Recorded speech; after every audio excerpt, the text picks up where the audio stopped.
হিমন্ত বিশ্ব শৰ্মাৰ কথা খাতিৰ নকৰি পুনৰ জুবিন গাৰ্গৰ চিত্ৰ অংকন কৰিলে মাৰ্চেল বৰুৱাই।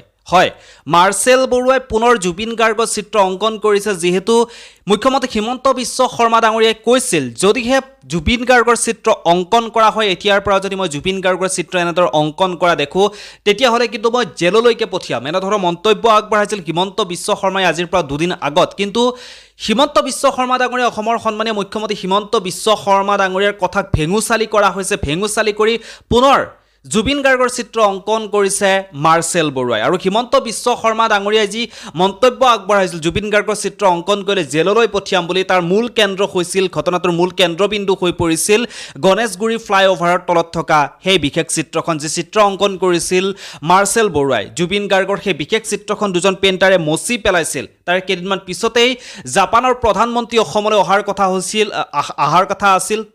আকৌ যেতিয়া দেখিবলৈ পালে মাৰ্চেল বৰুৱাই জুবিন গাৰ্গৰ সেই চিত্ৰখন মচি পেলোৱা হৈছে গণেশগুৰি ফ্লাইঅভাৰৰ তলত পুনৰ চিত্ৰখন অংকন কৰিছিল, তেতিয়াই বহু মানুহ সমাৱেশ হৈছিল সেই ঠাইত। আৰু তাৰ পিছতেই জাপানৰ প্ৰধানমন্ত্ৰীয়ে অসমলৈ অহাৰ যি তেওঁৰ পৰিকল্পনা আছিল সেই পৰিকল্পনা তেওঁ বাতিল কৰিলে। আৰু হিমন্ত বিশ্ব শৰ্মাই মুখ খুলিছে আজিৰ পৰা দুদিন আগত। মুখ খুলি হিমন্ত বিশ্ব শৰ্মা ডাঙৰীয়াই কৈছিল যে এইবাৰৰ পৰা যদি কোনোবাই এনেকৈ চিত্ৰ অংকন কৰে তেতিয়াহ'লে তেওঁক কিন্তু জেললৈকে পঠিয়াব, এনেধৰণৰ মন্তব্য আগবঢ়াইছিল। আৰু এতিয়া দেখিবলৈ পোৱা গৈছে, কালিৰ দিনটোত আমি দেখিবলৈ পালোঁ মাৰ্চেল বৰুৱাই পুনৰ তেওঁ জুবিন গাৰ্গৰ চিত্ৰ অংকন কৰিছে ঘৰৰ দেৱালত। হয়, ঘৰৰ দেৱালত অংকন কৰিছে জুবিন গাৰ্গৰ চিত্ৰ। এতিয়া মুখ্যমন্ত্ৰীৰ সেই মন্তব্যক বহুতেই চেলেঞ্জ হিচাপে লৈ বহুতেই নিজৰ ঘৰত জুবিন গাৰ্গৰ চিত্ৰ অংকন কৰিম বুলি এইদৰে মন্তব্য আগবঢ়াইছে সামাজিক মাধ্যমত। এনেধৰণৰ মন্তব্যসমূহ বৰ্তমান সময়ত দেখিবলৈ পোৱা গৈছে। গৰিমা শইকীয়া গাৰ্গে মন্তব্য আগবঢ়াইছে জুবিন গাৰ্গৰ চিত্ৰ আপোনালোকে অংকন কৰক, যি ঠাইত জুবিন গাৰ্গক সন্মান সহকাৰে সেই চিত্ৰখনক ৰাখিব পৰা যায়, য'তে ত'তে জুবিন গাৰ্গৰ চিত্ৰ অংকন কৰি অসন্মান কৰাৰ দৰে হৈ পৰে কেতিয়াবা। গতিকে সন্মান সহকাৰে কিছু ঠাইত জুবিন গাৰ্গৰ চিত্ৰ অংকন কৰক, এনেধৰণৰ মন্তব্য আগবঢ়াইছে জুবিন গাৰ্গৰ পত্নী গৰিমা শইকীয়া গাৰ্গে। আৰু তেতিয়াহে জুবিন গাৰ্গৰ আত্মাই হেনো শান্তি পাব, এনেধৰণৰ মন্তব্য আগবঢ়াইছে জুবিন গাৰ্গৰ পত্নী গৰিমা শইকীয়া গাৰ্গে। আৰু এতিয়া দেখিবলৈ পাইছোঁ মাৰ্চেল বৰুৱাই আকৌ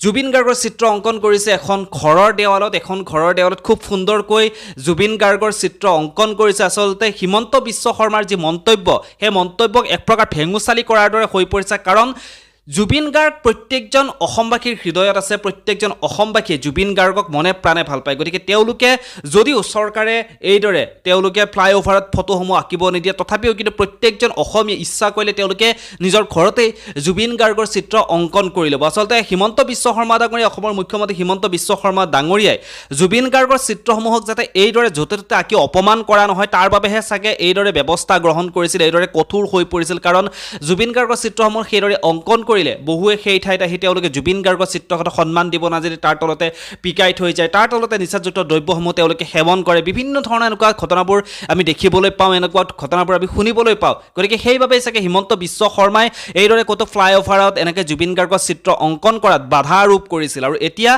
হিমন্ত বিশ্ব শৰ্মাৰ সেই কথাখিনিকে চেলেঞ্জ হিচাপত লৈ এইদৰে নিজৰ ঘৰৰ দেৱালতেই কিন্তু চিত্ৰ অংকন কৰা আৰম্ভ কৰিছে মাৰ্চেল বৰুৱাই। এই বিষয়টোলৈ আপোনালোকে কি ভাবে? আপোনালোকৰ মতামতখিনি কমেণ্ট বক্সত কমেণ্ট কৰি জনাব বুলি আশা কৰিছোঁ।